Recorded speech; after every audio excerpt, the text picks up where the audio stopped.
Humanity's second chance. The Esharva drifted silently through the void, its hull an iridescent blend of organic curves and metallic precision. It had traveled light years through the cosmos, its mission clear: observe and establish contact with intelligent life. For centuries, its crew of Aerrathi, a species of empathic crystalline beings, had monitored the blue planet from afar, marveling at its biodiversity and complex societies. But as the Esharva entered Earth's orbit, the crew was met with an unexpected cacophony of chaos. On the surface, bursts of light flared in rapid succession, each brighter than the last, painting the planet's surface with a grim tapestry of fire and ash. The ship's sensors registered a sudden surge in electromagnetic pulses, radiation spikes, and the unmistakable signature of nuclear detonations. Commander Kalis, a towering figure of prismatic crystal, stood on the observation deck, their form refracting the dim light of distant stars.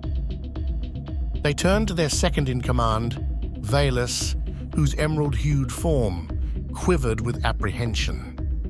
"The humans are engaged in mutual annihilation," Kalis said, their voice resonating like a symphony of wind chimes.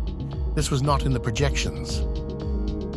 Valus gestured toward a holographic display. "Preliminary analysis suggests a conflict between major factions.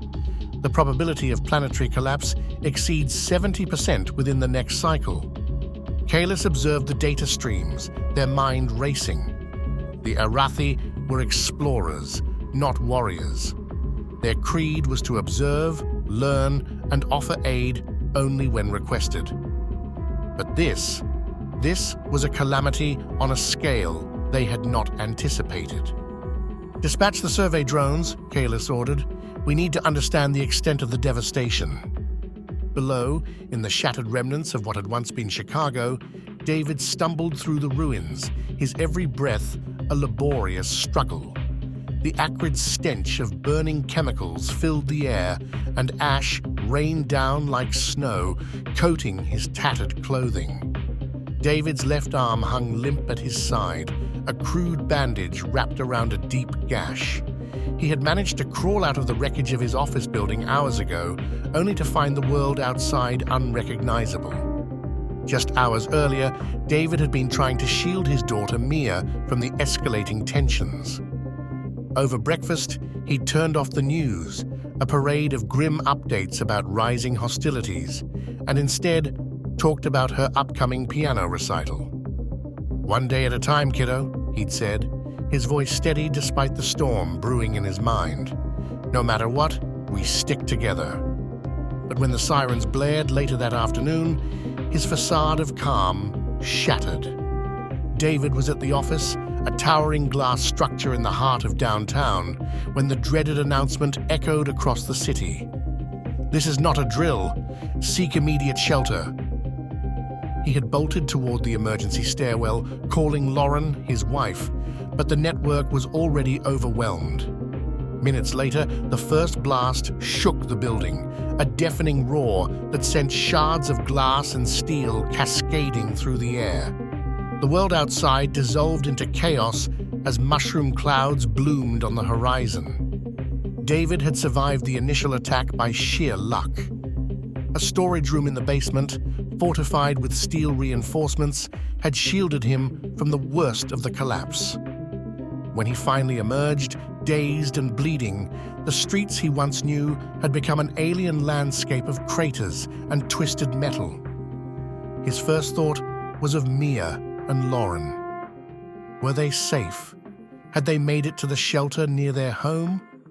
That single hope propelled him forward through the ruins. Now, as he staggered through the rubble, his thoughts were focused on one thing: getting home. The familiar streets had become unrecognizable, but David refused to give in to despair. He had promised Mia that morning that he'd be there for movie night.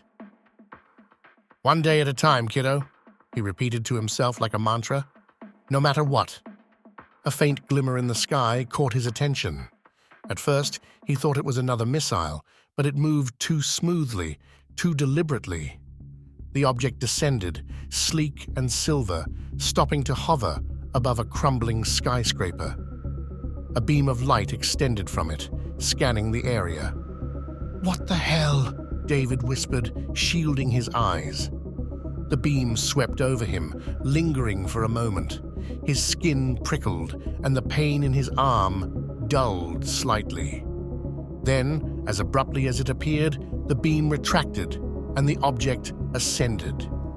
Shaking his head, David adjusted the straps of his makeshift pack. "Whatever you are, thanks for the assist," he muttered, his focus returning to the distant neighborhood where his family's small house stood.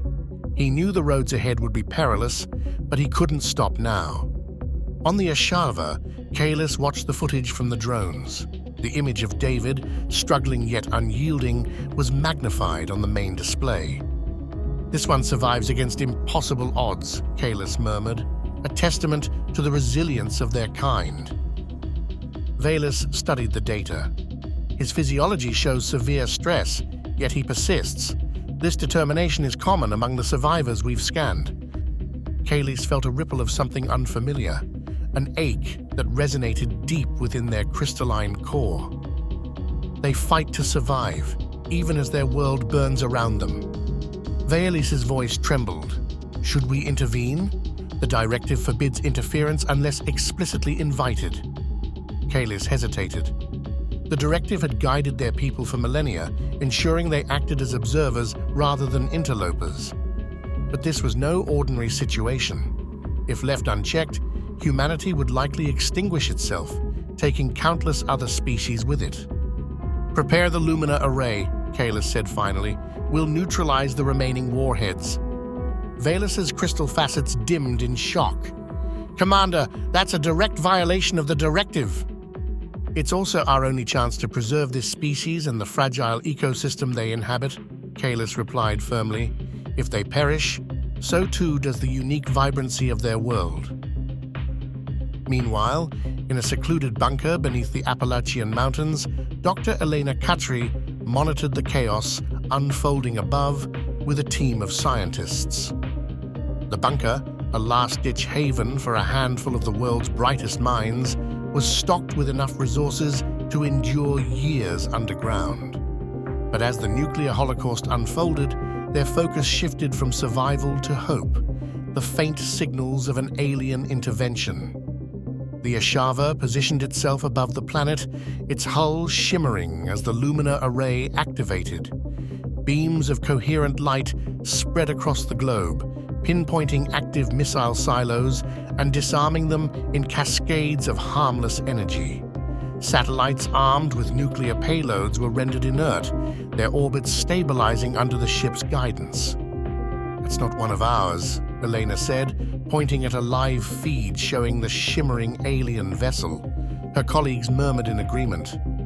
Kalis watched the unfolding chaos with a mixture of relief and trepidation. They knew this act would have consequences, both for the Aerrathi and for humanity.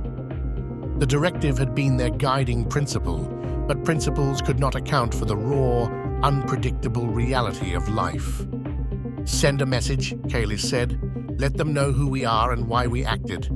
Perhaps they will hate us for it, but perhaps they will also see that they are capable of more than this senseless destruction.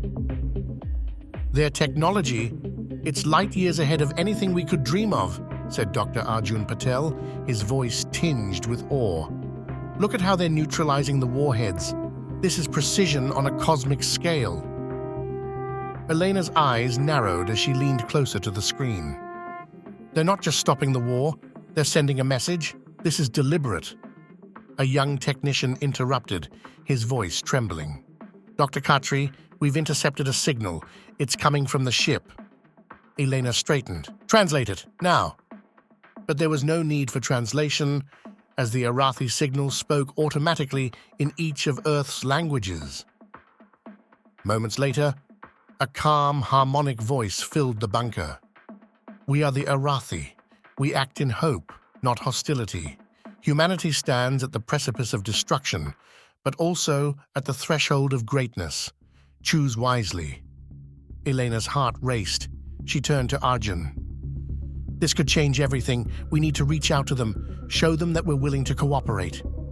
"And if the world's leaders see them as a threat?" Arjun asked. Elena's expression hardened. "Then we'll have to convince them otherwise. Humanity's future depends on it." David collapsed against a half-destroyed wall, coughing violently. But then, a new light illuminated the sky. Not the harsh, fiery glow of destruction, but a soft, radiant beam that spread across the horizon. He squinted upward to see the strange object again, larger this time, its light enveloping the ruins like a protective cocoon. "What?" he croaked. Around him, others emerged from hiding, their faces etched with a mix of fear and hope. The air felt cleaner, the weight of despair slightly lifted. David's thoughts returned to Mia and his wife, Lauren. If this miracle could happen, then maybe they were still out there, waiting for him. "I'm coming," he whispered, forcing himself to stand. "I'll find you." Below, humanity's leaders, huddled in fortified bunkers, stared in disbelief as their apocalyptic arsenals were systematically dismantled. Communications erupted in confusion and accusations, but the realization soon dawned. Something or someone had intervened. As the Esharva broadcast its message of peace and hope, the crew watched Earth with renewed purpose. The path ahead was uncertain, but for the first time in eons, the Aerrathi had taken a step beyond mere observation. They had chosen to act, and in doing so, they had given humanity a fragile second chance, a chance to rise from the ashes and reclaim their world.